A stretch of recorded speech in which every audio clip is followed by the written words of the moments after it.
Bonjour à tous, ici c'est Margot. Je vais vous faire deux vidéos, là je vous présente la première forcément, mais en fait il y aura deux vidéos. Il y a une vidéo où je vais faire vraiment un vrai bilan pour mon année 2018 et je vous ferai ensuite une autre vidéo qui sera tout ce que je projette en fait pour 2019, mes intentions, mes projets, etc. Donc là, je vais faire vraiment la rétrospective 2018 et vous dire comment moi j'ai avancé, comment j'ai progressé, ce que j'ai découvert de moi-même en 2018 et quelles ont été, enfin qu'est-ce qui s'est passé en fait, surtout au niveau entrepreneurial parce que c'est surtout là que les choses ont vraiment profondément bougé pour moi. Donc cette année, si on peut dire, ça a été une année, je vois vraiment comme il y a un truc, il y a un bouchon qui fait pop, qui s'ouvre, parce que ça a été une année d'ouverture de la boîte. Ça a été l'année où où je suis sortie du mode survie, en fait, par rapport à l'entrepreneuriat, où je suis passée justement du mode survie à... Je dis pas que mon entreprise marchait mal, mais j'étais jamais assurée de mes résultats, j'étais jamais... dans une démarche c'était pas pérenne en fait, et j'étais toujours en insécurité au mois ou même à la semaine près. J'étais dans cette tension permanente qui me fatiguait énormément et pour laquelle je cherchais beaucoup de réponses par rapport à mon autonomie, par rapport à ma sécurité financière, etc. Et c'était très très très fatigant ce que je pouvais vivre. Et cette année-là, eh ben, c'est l'année où ça a shifté et où tout d'un coup les choses se sont mises à gripper et à rouler toutes seules. Et où voilà, et où cette fin d'année est particulièrement belle et réjouissante, je dois dire. Donc, qu'est-ce qui s'est passé pour que j'en arrive là? Déjà, la première chose, j'ai pris quand même quelques petites notes, hein, j'ai les grands axes de ce que je voulais vous dire. J'ai pris un cours à partir du mois de mars avec une entrepreneuse québécoise que j'estime beaucoup. J'ai déjà suivi des cours avec elle, j'ai déjà suivi des programmes en ligne avec elle. Qui s'appelle Mélissa Maillet, hein, si vous voulez aller voir, mais je pense que je vous mettrai le lien vers son site en dessous, en barre d'infos. Mais en fait, à partir de mars, donc je me suis réinvestie sur un nouveau cours avec elle. J'ai suivi des morceaux petit à petit de son cours au fur et à mesure où ça a été élargi. Et là, sur janvier-février, donc 2019, on arrive sur l'étape où moi, je vais avoir ma certification pour pouvoir pratiquer ça avec ma propre clientèle. Mais en gros, il s'agit vraiment de se plonger dans nos propres blocages énergétiques pour tout ce qui concerne justement ce qui bloque dans notre vie ou qu'on n'arrive pas à dépasser, ou des peurs qu'on n'arrive pas à dépasser, ou des objectifs qu'on n'arrive pas à atteindre. Et ensuite mettre en place des rituels justement pour pouvoir voir ça apparaître dans notre vie. Donc c'était surtout un travail très très très intense sur des blocages ou des limitations qui peuvent nous restreindre, et ça a vraiment été un travail très très intense pour moi, et ça a été une grosse partie de ce qui m'a justement libérée cette année et de ce qui a fait plop.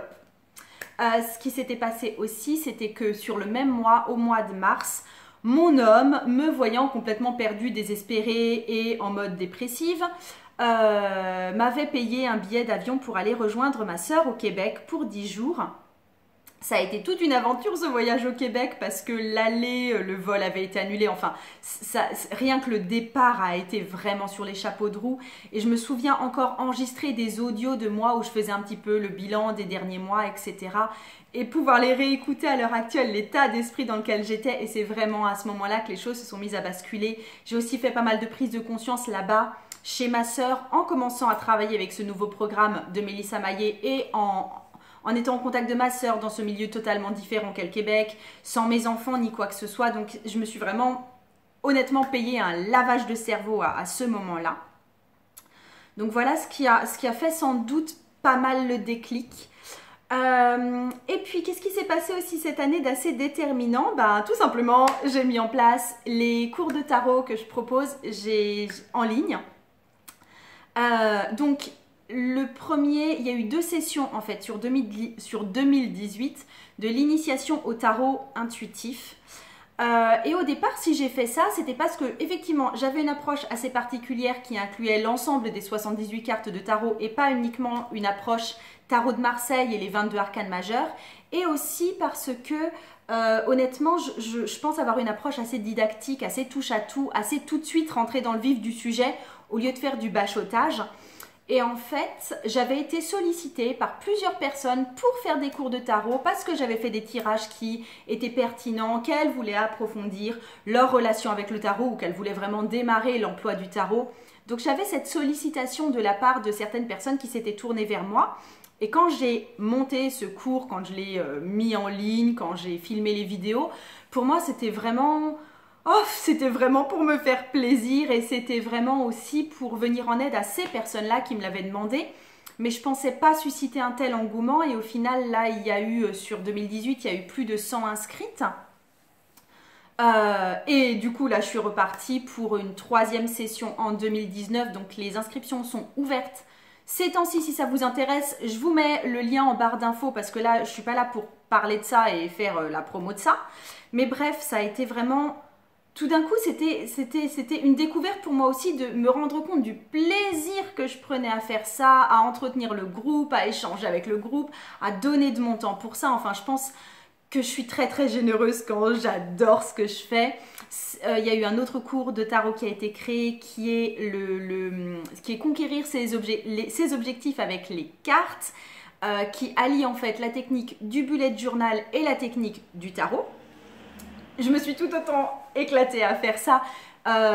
Ouais, ça c'était vraiment vraiment chouette. Donc, et puis tout d'un coup, c'est comme si j'avais rajouté une corde à mon arc d'entrepreneuse et que ça fluidifiait en fait tout l'ensemble, ça a donné une cohérence à tout l'ensemble, mon côté un peu prof, mon côté qui aime transmettre, le côté tarot de ma vie qui prend une place de plus en plus importante, enfin voilà, c'était très très en accord avec ce que j'étais et ce que je faisais déjà, donc, et puis en plus j'adore tout ce qui est activité en ligne, donc tout va bien. Mais disons que ça a vraiment aidé et contribué à tout ce qui était de enfin me sentir en sécurité et enfin laisser entrer l'abondance dans ma vie. Ce qui s'est passé également, c'est que j'ai changé de cabinet.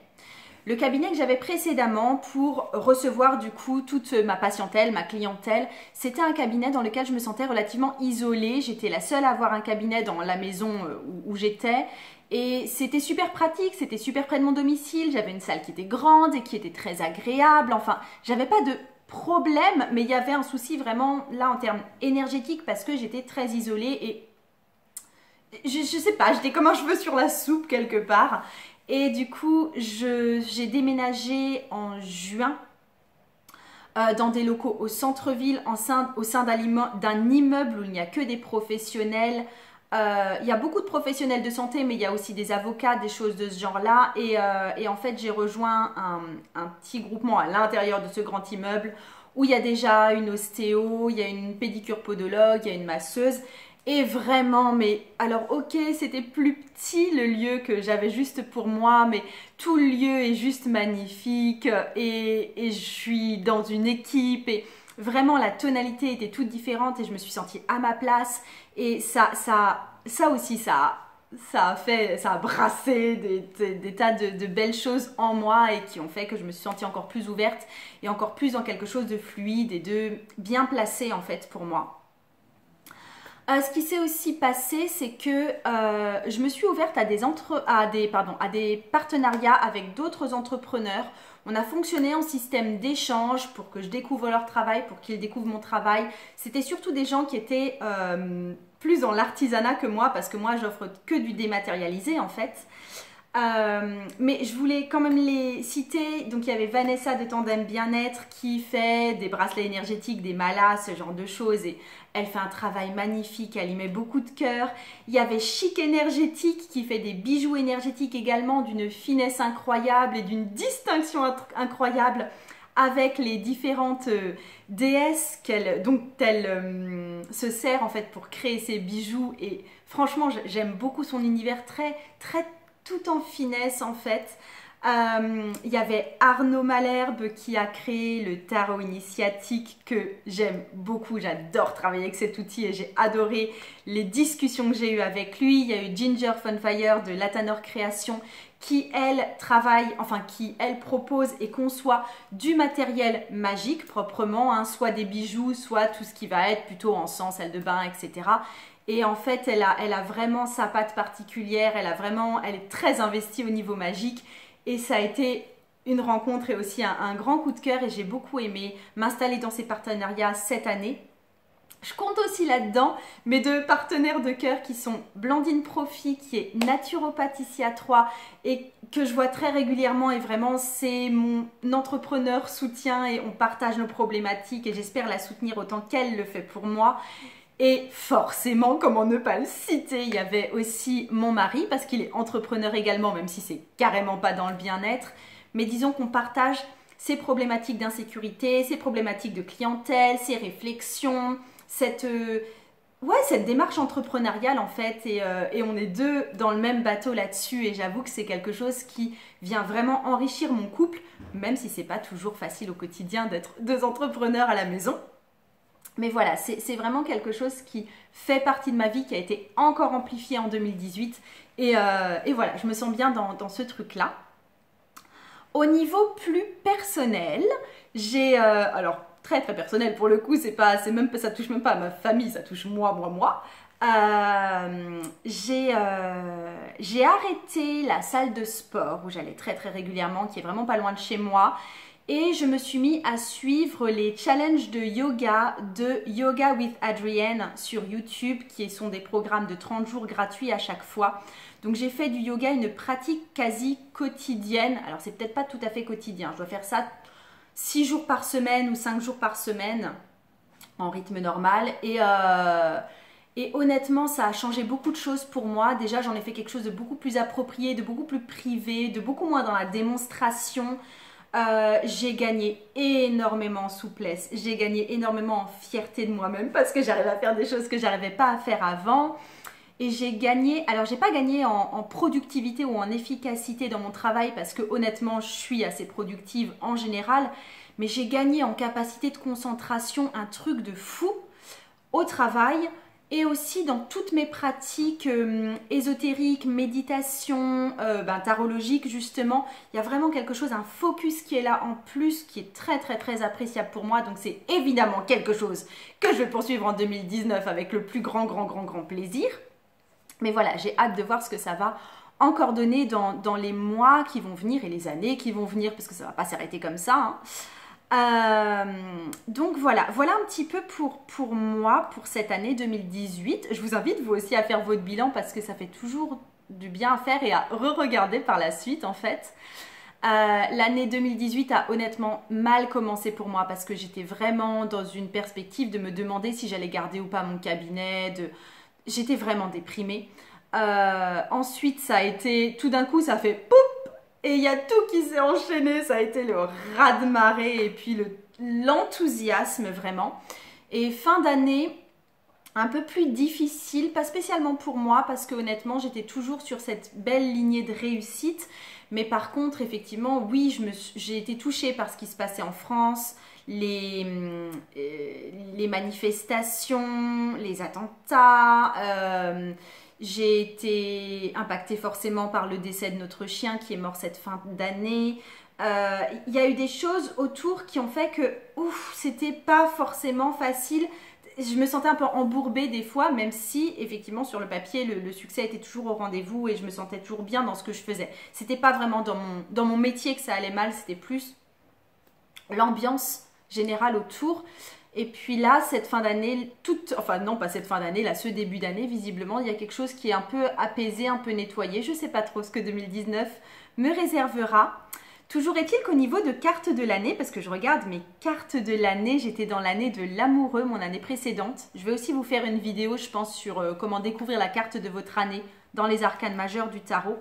Donc j'étais dans l'année de l'amoureux, effectivement ça a été une année qui a été très riche en partage déjà, très riche en partenariat, très riche en amour tout court. Et en fait je pense que c'est une année où je me suis vraiment reconnectée avec tout ce qui me passionnait profondément parce qu'au niveau vraiment du travail, ça a été mais du pur plaisir et du chocolat en barre sur toute l'année, vraiment. Donc ça a été vraiment quelque chose, enfin une année que je dirais bouleversante, choquante presque, parce qu'il y a des fois, il y avait des choses bien qui m'arrivaient, je ne savais même pas quoi en faire après, style ah ouais, j'ai attiré ça, ah c'est trop bien, et puis quoi? Et puis je ne savais pas quoi en faire, en fait c'était grand. Et donc c'était une année de grands changements, c'est l'année où je suis passée de l'instabilité assez générale à une sécurité financière, et j'avoue que ça fait un bien de dingue. Et donc voilà pour moi. Je vais à présent couper cette vidéo en espérant ne pas vous avoir tenu la jambe trop longtemps. Je vais faire une autre vidéo donc sur les perspectives 2019. Parce que un de mes engagements, je vous le révèle, pour 2019, c'est de faire des vidéos quand même plus régulièrement sur YouTube parce que c'est un média que j'aime beaucoup. D'ici là, je vous fais des tas de bisous. Je vous embrasse bien fort et je vous souhaite une très très belle année 2019. Salut, salut.